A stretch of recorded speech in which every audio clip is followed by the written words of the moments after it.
దాని సీక్వెల్ కూడా అతి త్వరలో. ఫస్ట్ ఇండియన్ సోషియో ఫ్యాంటసీ చేసింది మన తెలుగు వాళ్ళు అని యావత్ భారతదేశం గర్వపడాల్సింది. అటువంటిది చాలామంది తెలియదు ఆ సినిమా గురించి, వేరే భాష వాళ్ళకి. అలా ఎన్నో అటు ఫ్యాంటసీలు కానివ్వండి, పౌరాణికాలు కానివ్వండి, ఇన్ని పాత్రలు చేసే అవకాశం నాకు దక్కినందుకు అది నా పూర్వజన్మ సుకృతంగా భావిస్తున్నాను. అలాగే ఒక్కొక్క సినిమా అంటే వయసు పెరుగుతున్న కొద్దీ ఎలా అంటే ఒక సినిమా ఇంకా నాకు బాగా మెచ్యూరిటీ అంటే సినిమాల గురించి, పాత్రల గురించి ఇంకా ఎక్కువ నా సొంతంగా నేను ఒక నిర్ణయం తీసుకునే ఒక స్థాయికి నేను ఎదగగలిగాను అన్న అది ఒక దృఢ సంకల్పం, ఒక విశ్వాసం, నమ్మకం నా మీద నాకు కలిగింది. ఇప్పుడు ఇవాళ ఒక అఖండ సినిమా అయితేనేమి, లేకపోతే ఒక వీరసింహారెడ్డి అయితేనేమి, ఒక నేలకొండ భగవంత్ కేసరి అయితేనేమి, ఇవన్నీ కూడా 3 సినిమాలు. అప్పుడు 86 గుర్తొస్తుంది. 7 సినిమాలు రిలీజ్ అయితే 7లో 6 సినిమాలు సిల్వర్ జూబ్లీలు ఆడినాయి, ఒక సినిమా 100 రోజులు ఆడింది. మళ్ళీ చరిత్ర సృష్టించాలన్న మేమే, దాన్ని తిరగ రాయాలన్న మేమే. మళ్ళీ వస్తా, మళ్ళీ జాప్యం లేకుండా. ఎందుకంటే ఒక అవకాశం ఇచ్చాడు. అందరూ 2 ఇన్నింగ్స్ అంటారు. అది ఎప్పుడు ఏదో ఒక రిటైర్ అయిపోయినా కొంచెం దారి మార్చుకుని మళ్ళించుకుని ఏదో క్యారెక్టర్ ఆర్టిస్ట్ గాను లేకపోతే అది కానీ అట్టా కాకుండా ఇవాళ నాకు వచ్చిన ఈ అవకాశం అది నా 2 ఇన్నింగ్స్గా తీసుకుని ఈ యొక్క 3 సినిమాలు విజయం దొరత మనకు 3 సార్లు మన అక్కడ హిందూపురం ఎమ్మెల్యేగా గెలిచినందుకు నా హిందూపురం ప్రజలందరికీ కూడా నా ధన్యవాదాలు తెలియజేసుకుంటూ ఇక 2 ఇన్నింగ్స్ ఇక్కడి నుంచి మొదలైందని మీ అందరికీ తెలియజేసుకుంటున్నాను. నా క్యాన్సర్ హాస్పిటల్ ఉంది. నా క్యాన్సర్ హాస్పిటల్లో మా డాక్టర్లు, మా కార్యవర్గ సభ్యులు అయితేనేమి, మాకు బోర్డు మెంబర్స్ అయితేనేమి, లేకపోతే మా డాక్టర్స్ అయితేనేమి, నాన్ మెడికల్, పారామెడికల్, లేకపోతే నర్సింగ్ స్టాఫ్, వాళ్ళందరూ అవిశ్రాంతంగా పడుతున్న శ్రమకి ఫలితమే నా ముందు ఉన్న చైర్మన్స్ అయితేనేమి, నాకు ముందున్న బోర్డు మెంబర్స్ అయితేనేమి, వాళ్ళందరూ నాకు ఇన్స్పిరేషన్గా ఇవాళ ఆసుపత్రిని ఈ స్థాయికి తీసుకురాగలిగానంటే మీ అందరి సహాయ సహకారాలతో. నేను ఇప్పుడు ఇక్కడికి చాలాసార్లు రావడం జరిగింది అమెరికాకి ఫండ్ రైజర్స్కి. మాకు ఇక్కడ అయాకో ఉంది, ఇండియన్ అమెరికన్ క్యాన్సర్ ఆర్గనైజేషను. అలా ఇక్కడికి వచ్చినప్పుడల్లా మేము చేస్తున్న సేవలను గుర్తించి మీరు అందిస్తున్న సహాయ సహకారాలు, అలాగే బ్యాంక్స్ వాళ్ళైతేనేమి, లేకపోతే public and private industrial sectors అయితేనేమి, అందరూ దాతలు, మీ అందరి వల్లే ఆ ఆసుపత్రి దినదినాభివృద్ధి చెంది ఏదైతే అత్యాధునికమైన పరికరాలు వీటిని అన్నింటినీ అంటే అప్డేట్ చేసుకుంటూ అందరికీ మేము ఈ సేవలు అందించగలుగుతున్నాం. అది మీ అందరి యొక్క సహాయ సహకారాలు ఉండబట్టే తప్ప లేకపోతే నా వల్ల సాధ్యం కాదది. ఒకటి నాన్నగారు పేరు,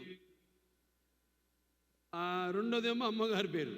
అంటే ఒక పుణ్య దంపతుల బిడ్డగా పుట్టిన ఈ ధన్యమైన జీవితం ఇలాగే మీ అందరి సహాయ సహకారాలతో ఇక ముందుకు ఇలాగే మన యొక్క ఈ యొక్క సత్సంబంధం కొనసాగాలని ఆ దేవుణ్ణి కోరుకుంటూ మరి ఈనాడు డాకు మహారాజ్ అంటే ఒక పాత్ర నుంచి పుట్టింది కథ.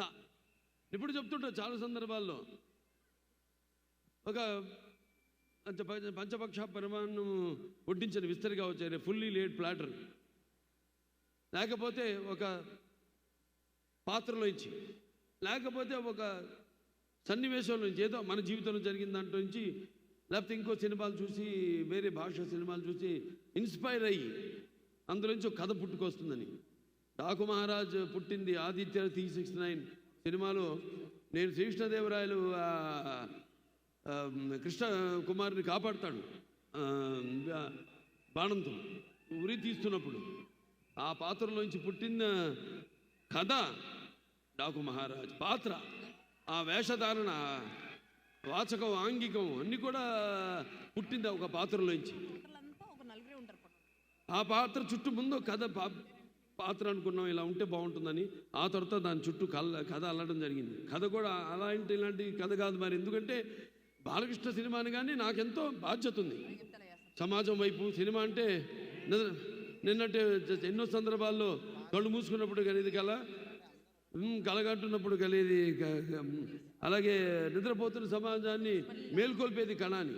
అలాంటి నా ఒక ఎన్టీ రామారావు అబ్బాయిగా, అలాగే ఒక ప్రజాప్రతినిధిగా నా భుజస్కంధాలపై ఎంతో బాధ్యత ఉంది. మంచి సినిమాలు ఇవ్వాలి, ఒక మంచి సందేశంతో సినిమా ఇవ్వాలి. ఈ సినిమాలో కూడా సందేశం ఉంది, చాలా మంచి సందేశం.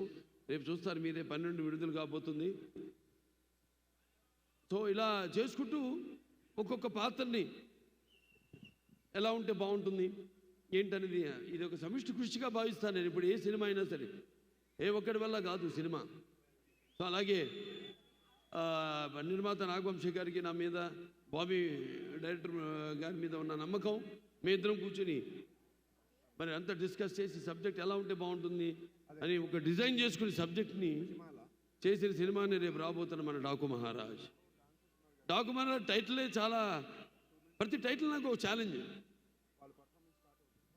సరే ఏం చేద్దాం, టైటిల్ ముందు అనౌన్స్ చేద్దామా అంటే వద్దన్నా, నేనే హ్యాపీ వద్దండి, అది సినిమా టీజర్తో పాటు మనం రిలీజ్ చేద్దాం, అప్పుడే ఆ టైటిల్కి ఫుల్ జస్టిఫికేషన్ చేసిన వాళ్ళు అవుతాం. ముందు జనానికి ఎక్కాలి, టైటిల్ ఎక్కాలంటే నా అభిమానులు ఉన్నారు, వాళ్ళే నా ప్రచారకర్తలు. ఏ సినిమా నేను నా ప్రతి అడుగు, ఎందుకంటే నాదొక ఓపెన్ బుక్ అని అందరికీ తెలిసిందే, దాపరికాలు లేవు, ప్రతిదీ తెలుసు. కాబట్టి ముందు మరి భావసరాణి జన్మాంతర సౌహృదాన్ని అంటారు. పోయిన జన్మలో ఒకరిద్దరితో మనకు తెలిసిన వాళ్ళు ఉంటే ఈ జన్మలో ఏదో కొంత వాళ్ళిద్దరు ఒక 5-6 ఒకళ్ళు పొందొచ్చు. కానీ ఇన్ని లక్షల కోట్ల వేల లక్షల కోట్ల మంది అభిమానులు పొందడం అంటే అది మరి ఏ పూర్వజన్మ సుకృతమో లేకపోతే ఏ జన్మల అనుబంధమో, ఏ విడదీయలేని అనుబంధమో కదా నాకు అనిపిస్తూ ఉంటుంది. సో ముందు వాళ్ళని దృష్టిలో పెట్టుకుంటాను, అలా ఒక కథను తయారు చేసుకోవడం. మరి ఈ సినిమా విషయానికి వస్తే అందరూ అద్భుతంగా, అందరూ అంటే నటీనటులు కానివ్వండి, లేకపోతే తాంత్రిక నిపుణులు కానివ్వండి, అందరూ కూడా చాలా అద్భుతంగా ఎవరెవరు వాళ్ళు